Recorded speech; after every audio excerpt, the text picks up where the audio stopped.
এদিকে বাংলার জেলেও দাবাং সুবোধ সিং। এবার সিআইডি কে হুমকি বিহারের গ্যাংস্টারের।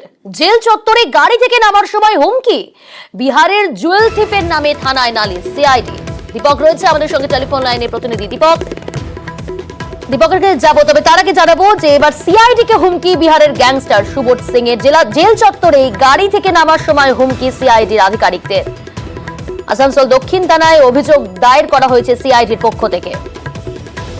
প্রতিনিধি দীপক রয়েছে। দীপক, সিআইডি সূত্রে কি জানা যাচ্ছে?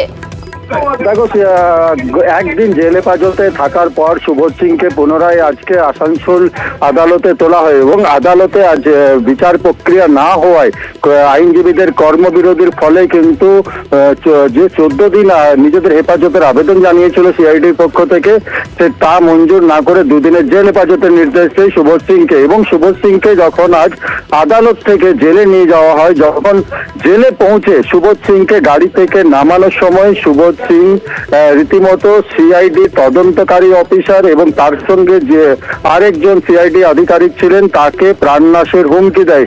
এরপরে সিআইডির পক্ষ থেকে আসানসোল দক্ষিণ থানায় অভিযোগ দায়ের করা হয় যে যেভাবে বিহারের কুখ্যাত গ্যাংস্টার সুবোধ সিং জেলের ভেতরে একেবারেই সিআইডির আধিকারিক তদন্তকারী অফিসারকে যেভাবে প্রাণনাশের হুমকি দিয়েছে, তাতে কিন্তু আতঙ্কিত হয়ে পড়েছে সিআইডি আধিকারিকরা এবং বাড়তি পুলিশ নিরাপত্তার দাবি জানানো হয়েছে সিআইডির পক্ষ থেকে।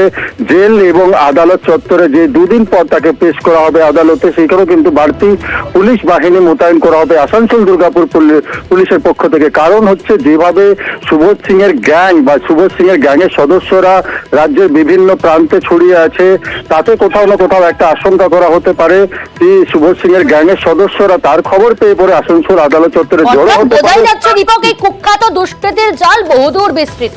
অনেক ধন্যবাদ দীপক।